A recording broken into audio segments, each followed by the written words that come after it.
Welcome to the deep dive. Today, we're really getting into something quite fascinating. It might seem niche, a mini IELTS mock test, but honestly, it tells us so much about communication, Hmm. about assessment. It really does. So our mission, if you will, is to unpack this practice run, look at the sections, the skills they test, what you can expect. It's all based on this IELTS practice test, all section source we looked at. And the real deep dive value here, well, it's not just prepping for a test, is it? It's about understanding how language skills get broken down, how they're measured, and, that reveals some surprising things about how we all communicate. Absolutely. It's much more than just a language test. It's like a lens, really, hmm a way to see how we process information, how we produce language, especially under a bit of pressure. That's a great way to put it, a lens. Okay, so let's kick things off. This mini mock test, it's designed to be pretty quick. We're talking maybe 30, 40 minutes total. Roughly, yeah. And it covers both types, the academic and the general training modules of the IELTS exam. So one's more for uni, the other maybe for work or migration. Right. Different needs, slightly different focus and parts. But it aims to be a quick, sort of comprehensive check of your English skills. Exactly. And that structure, breaking it down into 4 parts, listening, reading, writing, speaking, it allows for that quick check. Mm. But it also brings up an interesting point, doesn't it? How does splitting up these skills actually help assess, the overall picture, your general proficiency? Yeah, that's the core question. Okay, let's unpack it then. First section up, listening. This seems to be all about catching the precise details. Accuracy. In this mini test, it's typically about 4 questions, and the source gives an example. Like, you hear a student booking a language course, Okay. A common scenario. and your task is just to complete a form. So you need to grab specific info, the student's name, the course they picked, class time, email address, stuff like that. Really zeroing in. And what's fascinating there, I think, is how it tests your ability to filter out the background noise or maybe extra information and just pinpoint the exact data needed, Right. which is a crucial skill just in daily life, not only in a test environment. Think about getting directions or catching details in a meeting. It really shows how everyday interactions rely on grabbing these specific data points. That's true. You need that focus. And the source mentions to get a real feel for it, you'd want to use actual audio samples online. Places like the British Council or Cambridge IELTS websites have them. Yeah, for that authentic practice. Okay, so that's listening, pulling out specifics. What about reading? Let's move to that. Okay. The reading section here in the mini mock has 5 true, false, not given questions. And this is where it gets, well, I found it really interesting. The example passage summary is about honeybee communication. Ah, the waggle dance. A classic. Exactly. How they communicate location through dance. And the questions really test your understanding of the specifics. Like, one might be, honeybees use sound to direct others to flowers. True, false, or not mentioned. Wow. Or, the waggle dance shows both distance and direction. Or, all bees in the hive perform the dance. You have to check the text very carefully for each claim. And that not given option is key, isn't it? It really is. Because it's testing something subtle. You're not just reading for general gist, but for whether a specific fact is actually stated, or if it's false, or the text simply doesn't say. You have to resist making assumptions. Yeah, you can't just guess based on what you already know about bees. Exactly. It forces you to evaluate the claims based only on the provided text.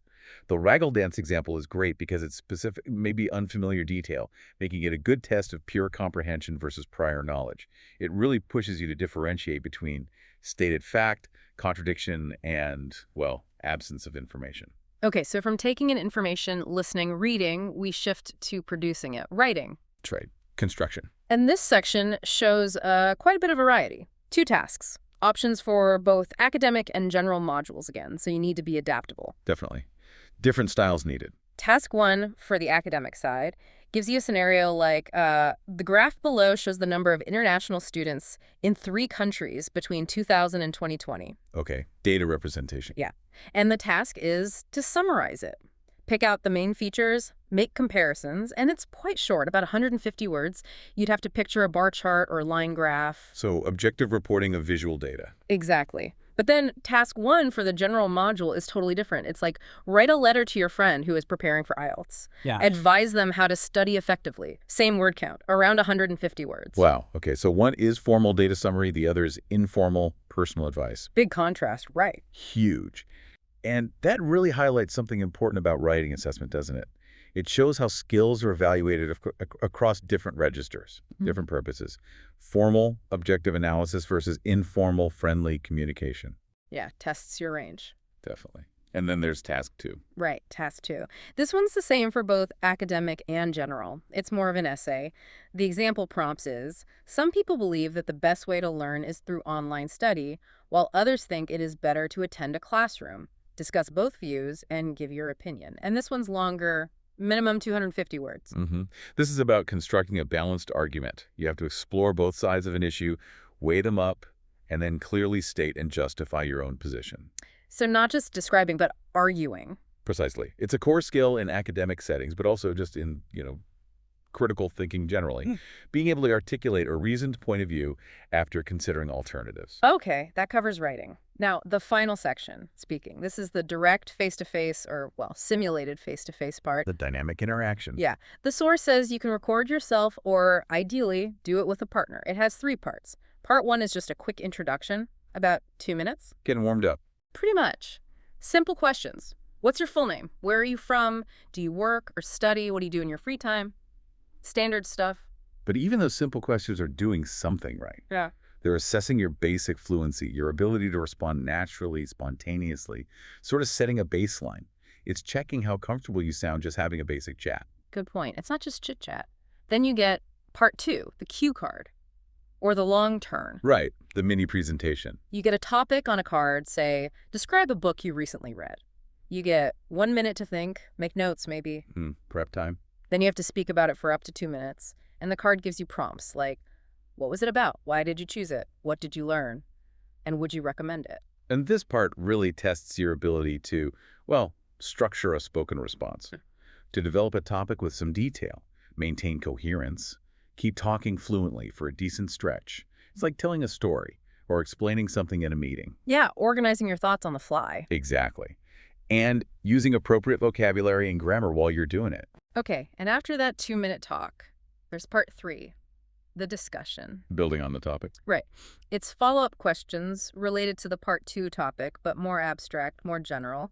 So if you talked about a book, the questions might be things like, do people read less today than in the past? Should reading be encouraged more in schools? What are the differences between reading books and watching films? So it moves from personal description to broader, more analytical discussion. Exactly. And this tests a different level of communication, doesn't it?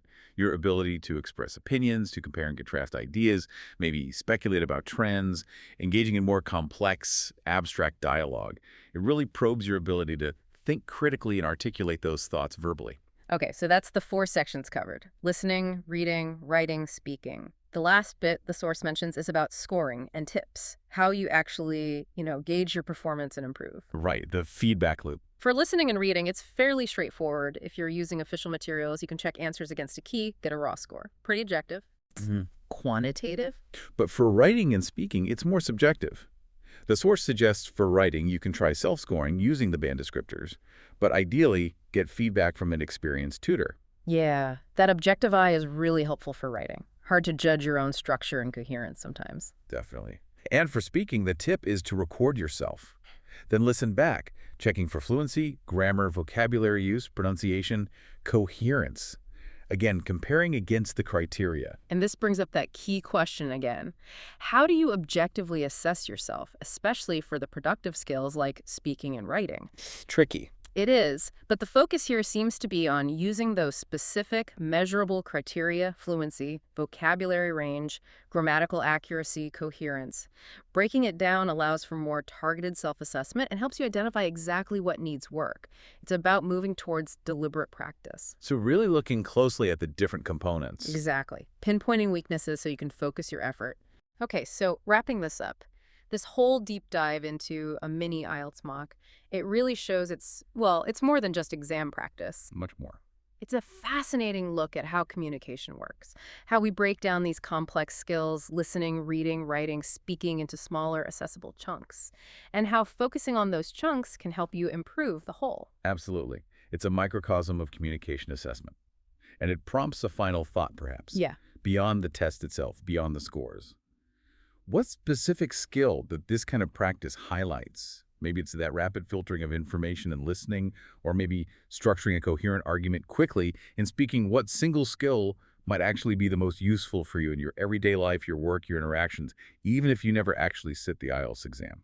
That's a great question to ponder. Which specific micro skill honed through this kind of structured practice has the biggest real-world payoff? Think about that.